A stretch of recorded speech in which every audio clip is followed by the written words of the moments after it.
आज की कहानी का शीर्षक है मखमली चप्पल। ये कहानी है सुदेश की। सुदेश की उम्र 18 वर्ष है और वह एक गरीब माँ बाप की चौथी संतान है।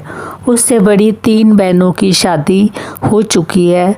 अब उसके माँ बाप बहुत ही बूढ़े हो चुके हैं और वो चाहते हैं कि अपने जीते जी वह सुदेश की शादी भी किसी अच्छे घर में कर दें।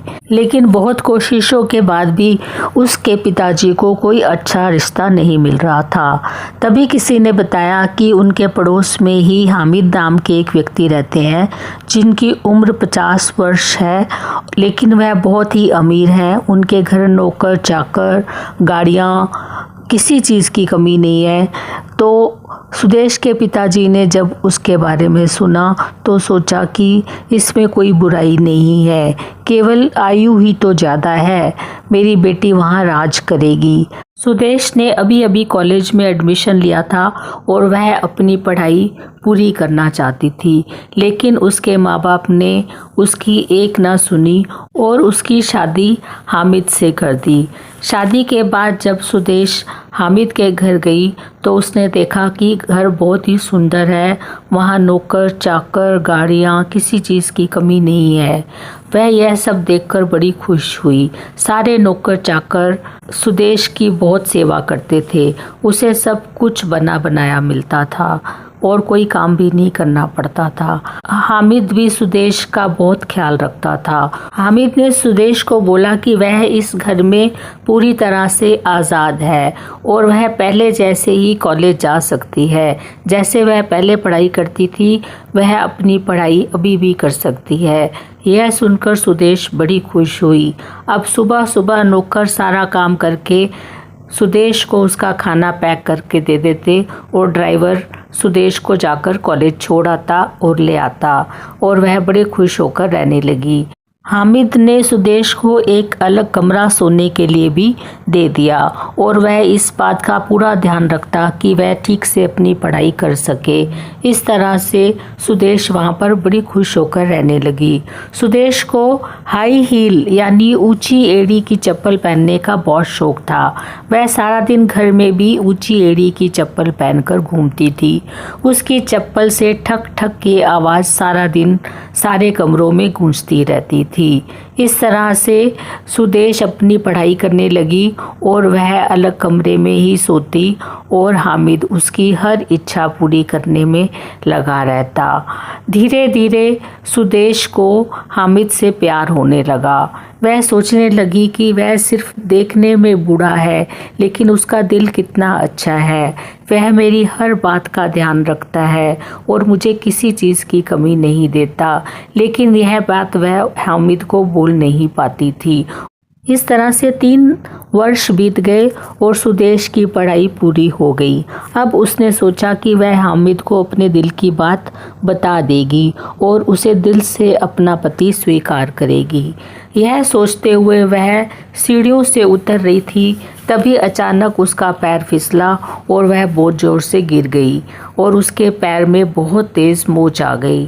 तब एक वैद्य को बुलाया गया तो वैद्य ने कहा कि घबराने की कोई बात नहीं है, पैर में मोच आई है, कुछ दिन आराम करना पड़ेगा और अभी कुछ दिन तक सुदेश हाई हील की चप्पल नहीं पहन सकती, उसे कोई फ्लैट सॉफ्ट चप्पल पहननी होगी। हामिद ने जब वैद्य की ये बात सुनी तो वह खुद बाज़ार गया और उसने एक जूते की दुकान में मखमली चप्पल बनाने का ऑर्डर किया। अगले दिन चप्पल बन गई और हामिद ने नौकरों को भेजकर वह चप्पल मंगवाई और सुदेश से बोला कि जब तक तुम्हारा पैर ठीक नहीं हो जाता तुम हाई हील नहीं पहनोगी और यह चप्पल पहनोगी। जब सुदेश ने वह चप्पल देखी तो उसकी आंखों से आंसू आ गए। इतनी सुंदर और इतनी मखमली चप्पल उसने आज तक नहीं देखी थी।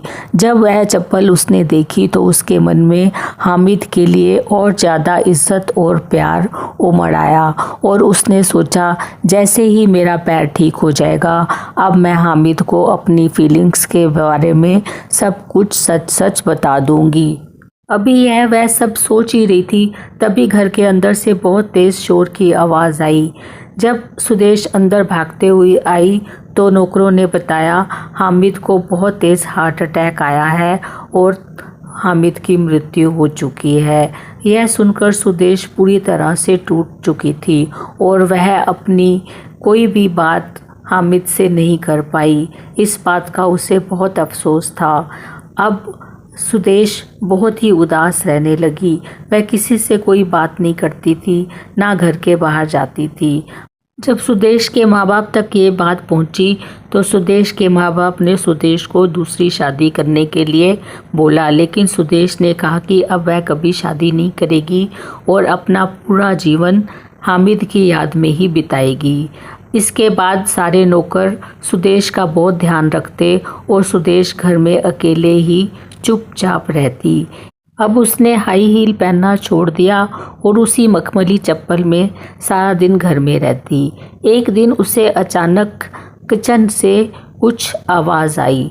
तब उसने देखा कि उसके घर का रसोइया पड़ोस के नौकर से कुछ बात कर रहा है और बहुत सारी चीनी, चावल और आटा खिड़की से दूसरे घर के नौकर को दे रहा है। यह देखकर सुदेश हैरान रह गई। वह उसे बहुत ही विश्वसनीय रसोइया समझती थी। तब उसने सोचा कि ये नौकर तो अब हाथ से निकल रहे हैं और इनको कंट्रोल करना मेरे लिए मुश्किल होगा। उसने सोचा यदि वह नौकरों को निकाल देगी तो उनसे दुश्मनी लेने वाली बात होगी।